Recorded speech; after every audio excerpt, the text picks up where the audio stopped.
I learned to call pain normal. I called heaviness inconvenience. I called exhaustion laziness. I called coping strength, even that strength was costing us everything. I'm sorry for every appointment where I tried to prove that I was worthy of being helped.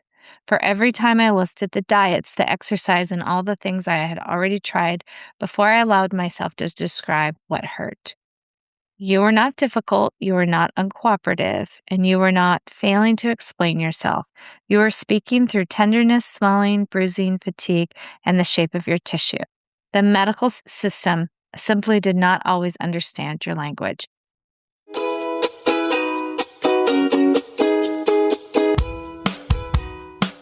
Hey, beautiful soul, and welcome to Dear Body, I'm Listening, the podcast for women living with chronic illness, invisible symptoms, and the quiet grief of feeling dismissed in your own body. I'm Donna Piper, and here we tell the truth about healing, the messy parts, the hopeful parts, and the parts no one prepared us for. This is a space for real talk, nervous system safe support, and learning to trust your body again, one breath at a time.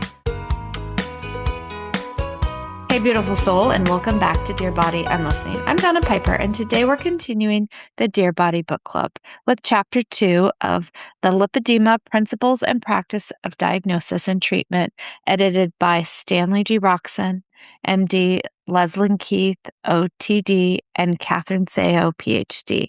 So Chapter 2 is called Addressing Lipedema, the Challenges to the Primary Care Physician by Dr. Matthew Carmody. Now, the title makes it sound like a chapter written entirely for doctors, and technically it is.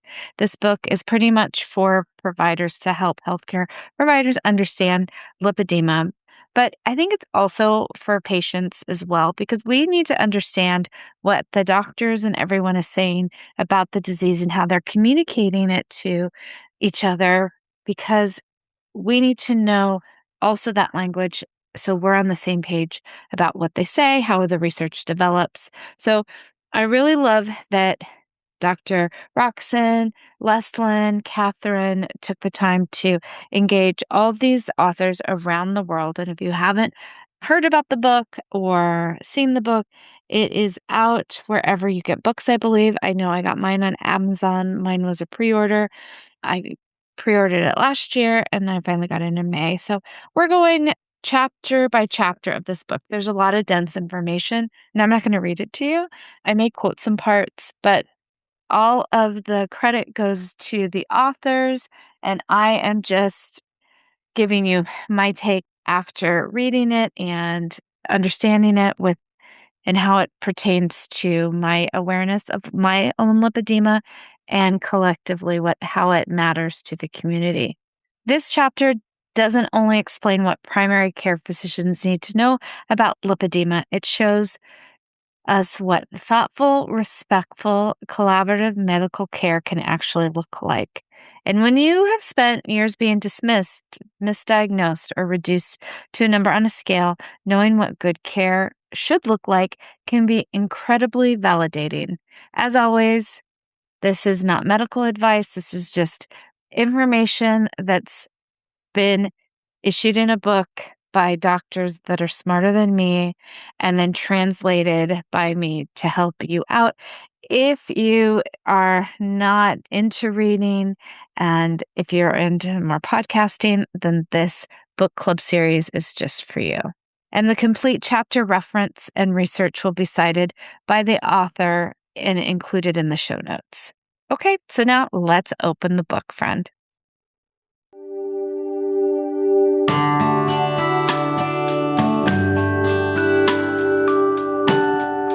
Welcome to Dear Body Book Club, where we open the books that are shaping the future of chronic illness care. Together, we'll translate the research, unpack medical language, and discover what it means in real life, one page at a time. Now let's open the book where research meets real life.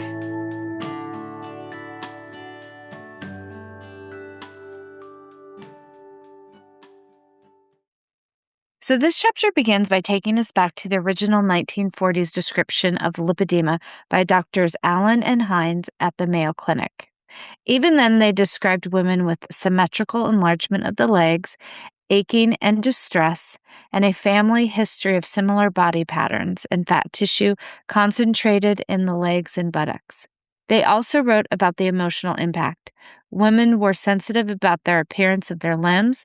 Some felt that their legs had ruined their lives. That was written more than 85 years ago.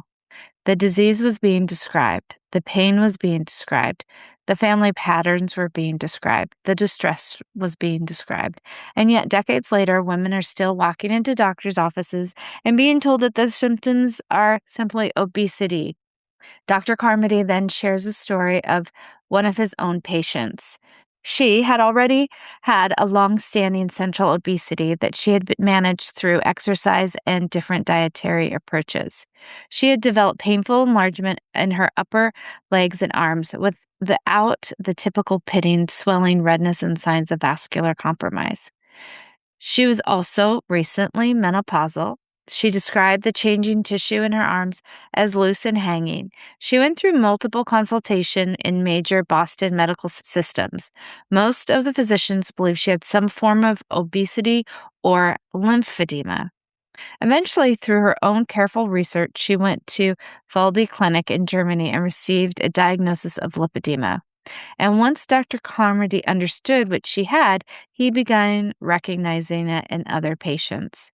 He writes that he identified 7 additional patients with painful arms, legs, and sometimes buttocks whom had previously been diagnosed with obesity alone. So I will just want to pause there because I think there is something powerful about a physician saying essentially, I missed this before, and then when my patient taught me what I needed to see, I was open to listen. She was difficult to diagnose because the healthcare system had not taught enough clinicians how to recognize the disease. How many of you had that same experience? How many appointments did you attend before someone really examined your tissue? How many people looked at your weight before they listened to your symptoms? How many times were you told what your body was doing without anyone asking what living inside that body actually felt like? And that brings us to the first major challenge in this chapter. Dr. Carmody goes over the challenges to the physician, to the primary care physician for diagnosis. Challenge 1, lipedema, obesity, and lymphedema can coexist. Dr. Carmody explains that one of the biggest challenges for primary care physicians is recognizing that a patient may have more than one condition at the same time. A person may have lipedema on its own solely. She also can have obesity, and she may also have lymphedema.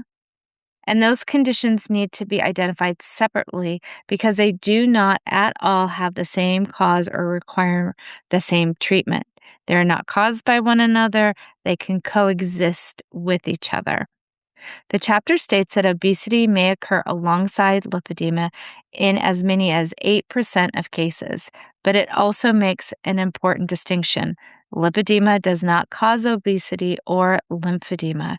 Obesity, however, can aggravate lipedema and may contribute to secondary lymphedema. So this is not about pretending obesity doesn't matter. It is about refusing to let obesity become an explanation for every symptom in a larger body. The presence of obesity should not erase lipedema, and the presence of lipedema should not prevent a clinician from identifying metabolic or cardiovascular concerns that also need care.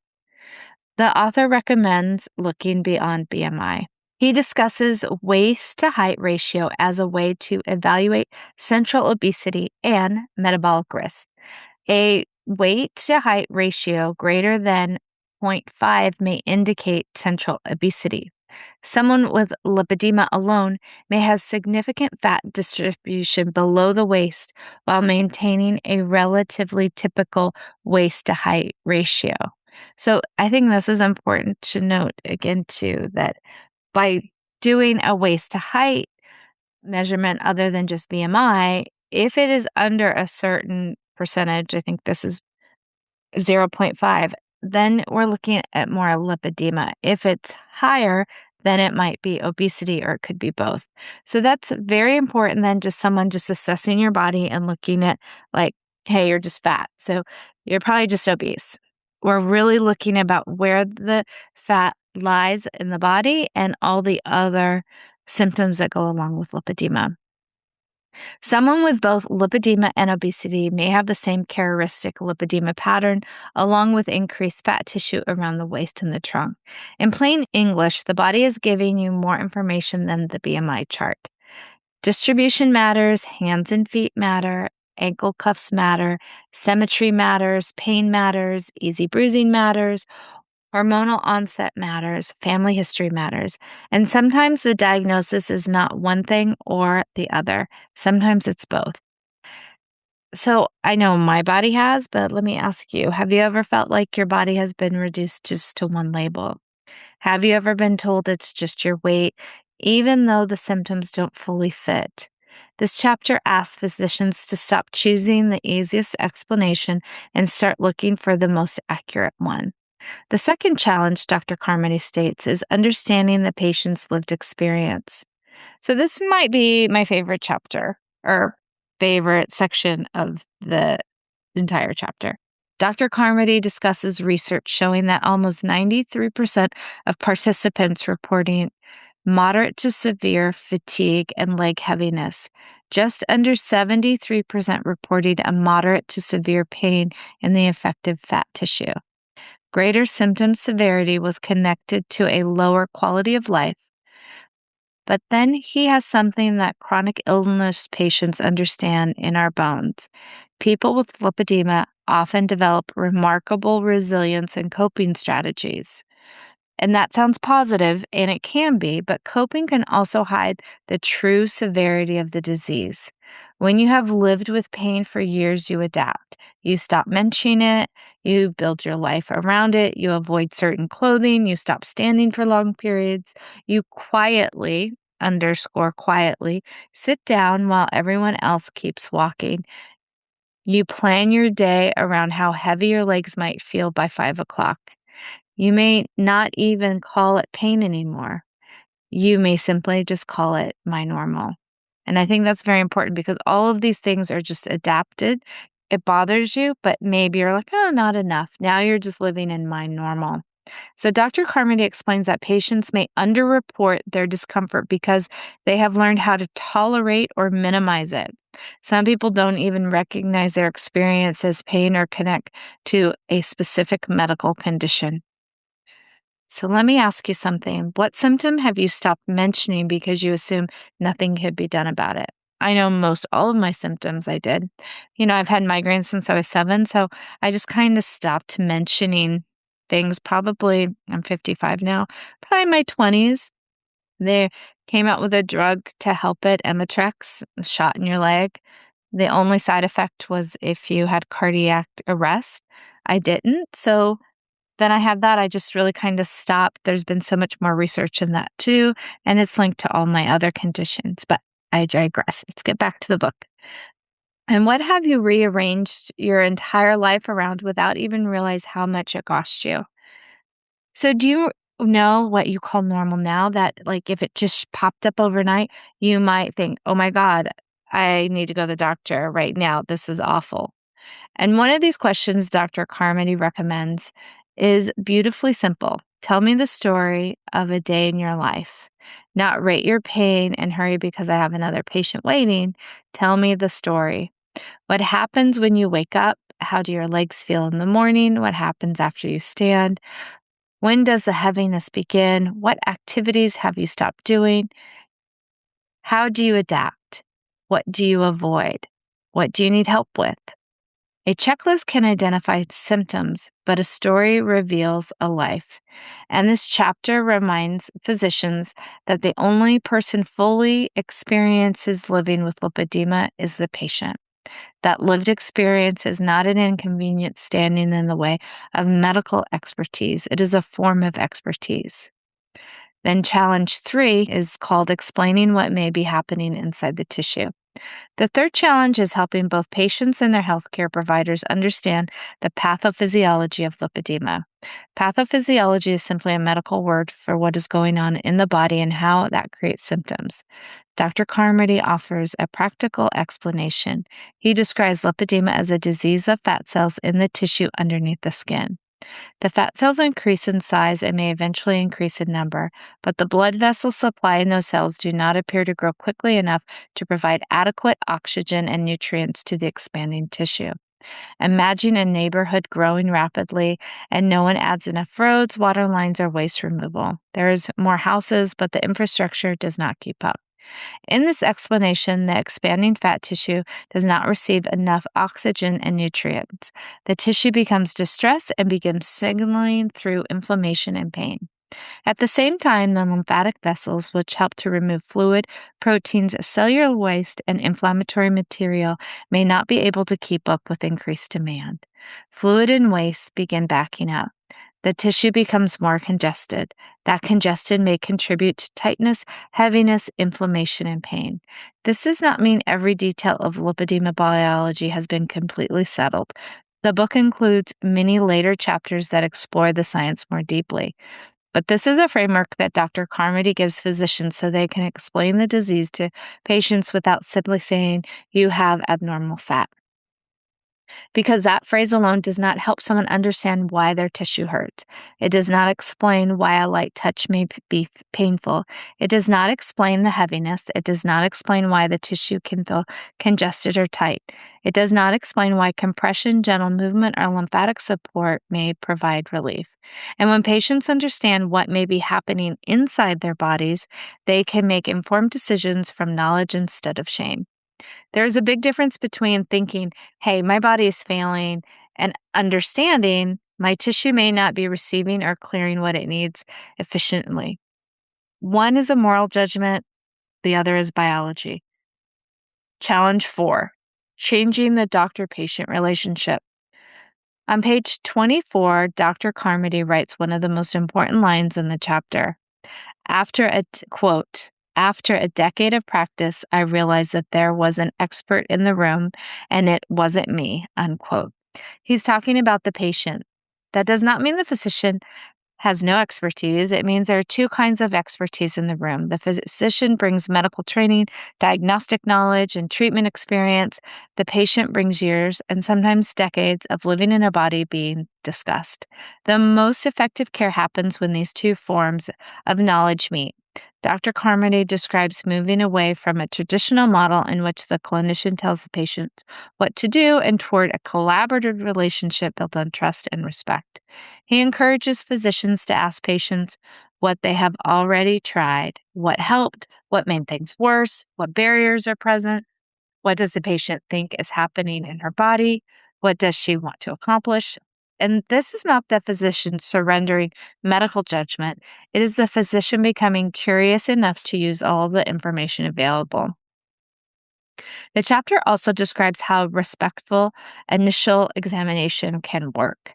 Dr. Carmody recommends beginning with a conversation while the patient is still fully clothed. He creates time to establish trust before the physical examination begins.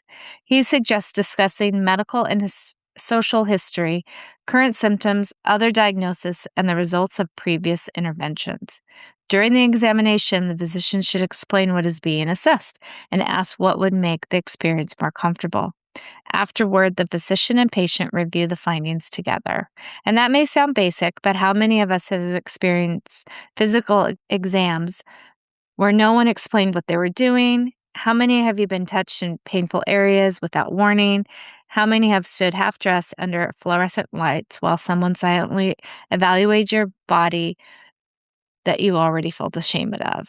Trauma-informed care is not only about softer words, it's about consent, information, collaboration, and preserving the patient's dignity throughout the entire encounter. The chapter includes a physical examination checklist for lipedema.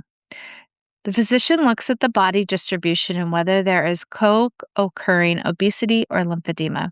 The arms may be examined to see whether the tissue stops at the wrist.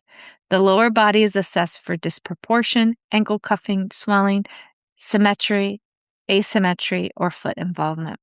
The tissue in the areas such as the upper arms and around the inside and the back of the knee may be gently palpated.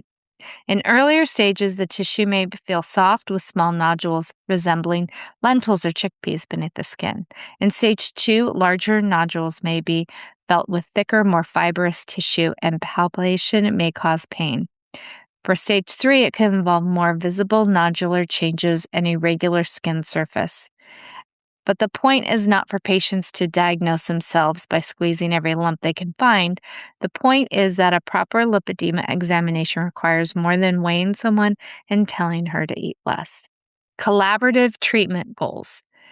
The chapter also discusses setting treatment goals together. Those goals may include reducing pain, tenderness, or sensitivity. They may include reducing congestion, swelling, heaviness, and inflammation. They may also include improving mobility, muscle strength, joint movement, and everyday function. They may include helping the patient understand lipedema, recognize the emotional burden, identify internalized anti-fat bias, and build a realistic treatment plan. The chapter also discusses stabilizing weight gain when obesity is present, considering lipedema reduction surgery when appropriate, and treating co-occurring obesity according to its own medical needs. The important word here is personalized. A treatment goal should not automatically be handed to every patient as though every body, life, financial situation, energy level, and support system were identical. The goal might be less pain. It might be walking to the mailbox. It might be tolerating compression. It might be getting through a workday with less heaviness. It might be returning to the water. It might be preparing for surgery. It might be understanding the disease well enough to stop blaming yourself. All of those can be meaningful goals. The challenge number 5. Making the medical office capable of caring for lipedema patients.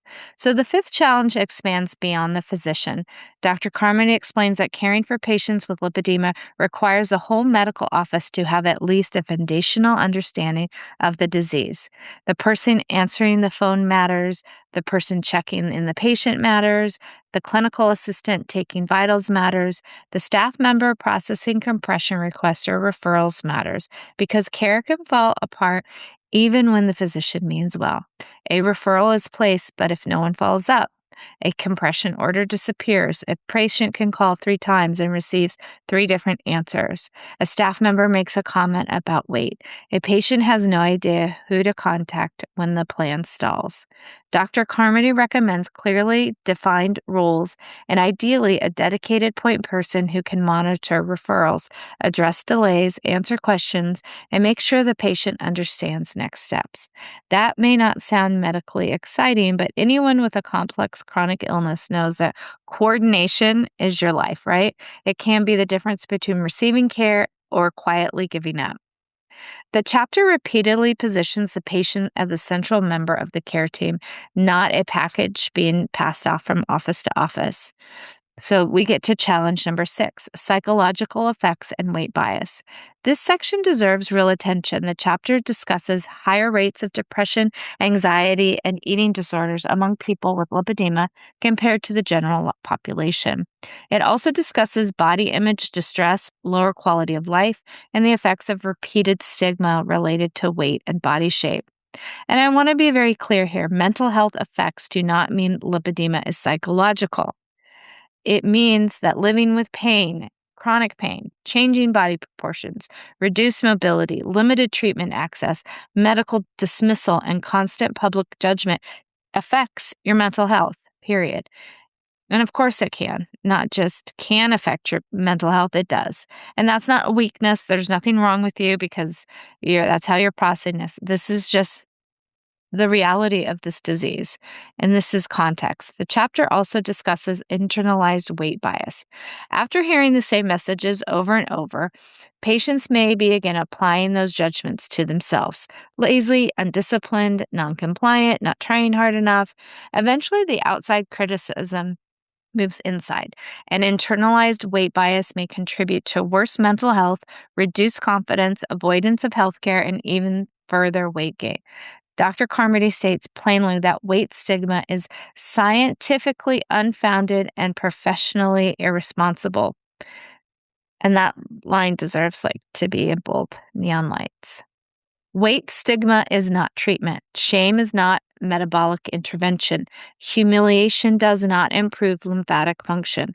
And a person does not become healthier by being taught to hate themselves. Have you ever delayed medical care because you knew the appointment would become another conversation about your weight? Have you ever rehearsed what you were going to say because you needed the doctor to understand what you had already tried?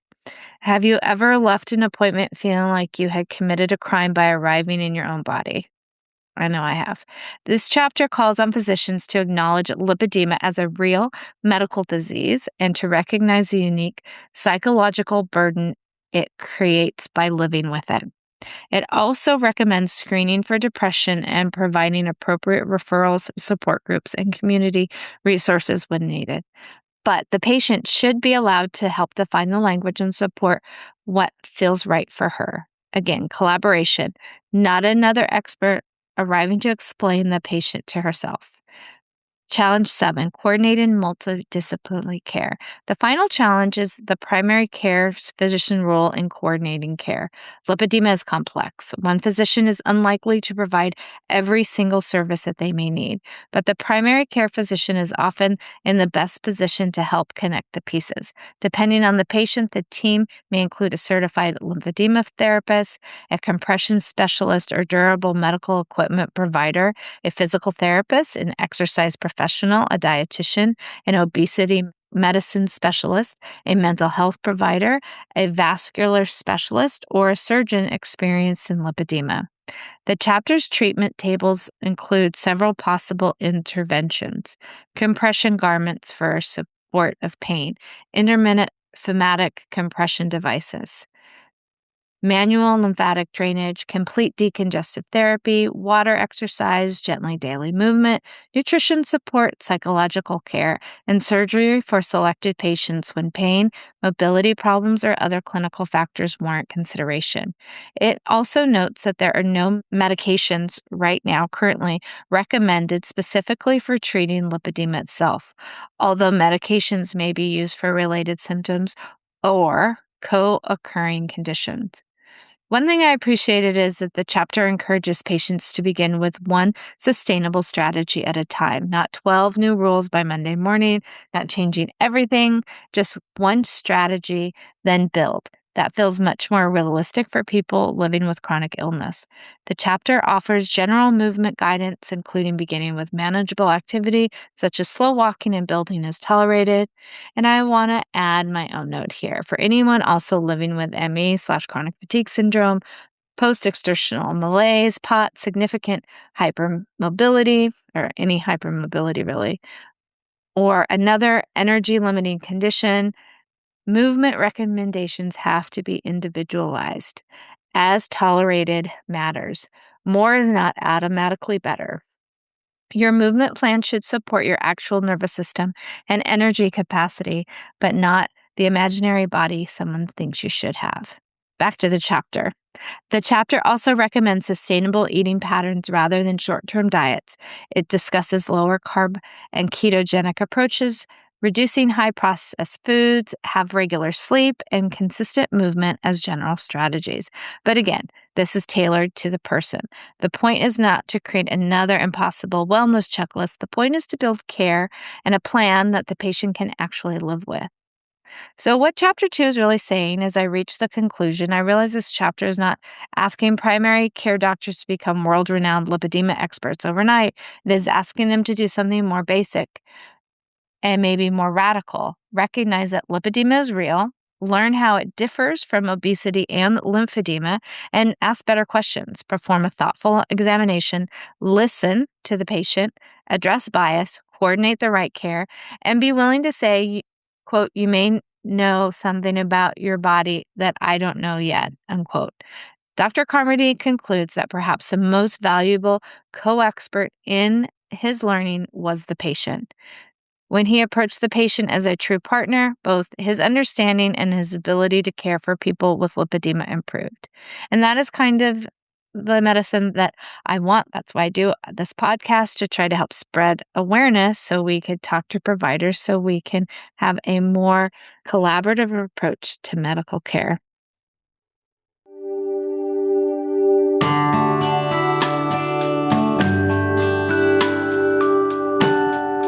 It's time for Donna's Sticky Notes, the highlights I don't want you to miss.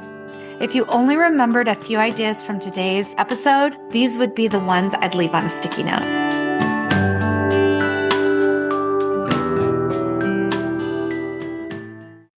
Okay, before we close the book here are my 3 sticky notes from chapter 2. Sticky note number 1, lipedema, obesity, and lymphedema can coexist, but they are not interchangeable.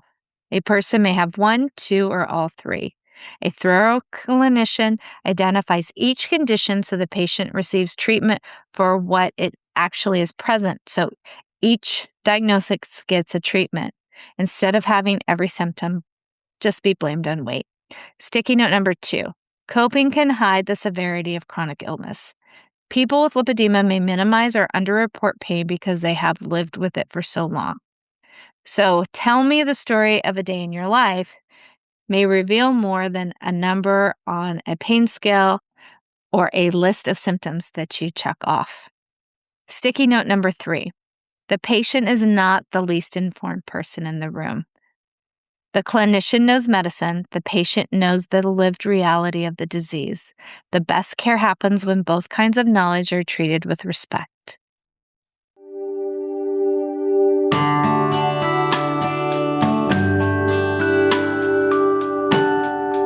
And now it's time for the Dear Body letter. One letter, one reflection, one conversation with your body that's been speaking to you all along.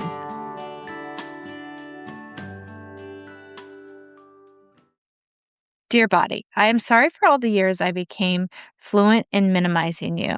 I learned to call pain normal. I called heaviness inconvenience. I called exhaustion laziness. I called coping strength. Even that strength was costing us everything. I'm sorry for every appointment where I tried to prove that I was worthy of being helped. For every time I listed the diets, the exercise, and all the things I had already tried before I allowed myself to describe what hurt. You are not difficult, you are not uncooperative, and you are not failing to explain yourself. You are speaking through tenderness, swelling, bruising, fatigue, and the shape of your tissue. The medical system simply did not always understand your language. Today, I learned that good care does not begin with someone talking over you. It begins with someone willing to ask, what is a day in your life actually like? What have you learned? What has helped? What are you carrying that no one else can see? So from now on, I will try not to abandon your wisdom when someone in a white coat enters the room. I will bring your story with me. I will ask questions. I will take up the time and space required to tell the truth. And I will remember that I am not only a patient. I am your witness. I am your advocate. And I am your partner. Love me. Well, we'll leave today's bookmark here and then meet you on the next page. Thank you for joining me for Chapter 2 of the Dear Body Book Club. If this episode helped you name something that you have experienced in a medical office, share it with someone who may need the language too. You might even share it with a primary care physician who wants to understand lipedema more deeply. And I would love to know, what would compassionate, collaborative healthcare look like for you? And remember, there is nothing wrong with you. You've been living in a body that hasn't been understood. Keep listening, keep trusting, and keep coming home to yourself. Thanks for listening to Dear Body, I'm Listening. If this episode helped you feel a little more seen, a little more steady, or a little less alone in what your body has been carrying, share it with someone who might need that too. And remember, there's nothing wrong with you. You've just been living in a body that hasn't been understood. Until next time, keep listening gently.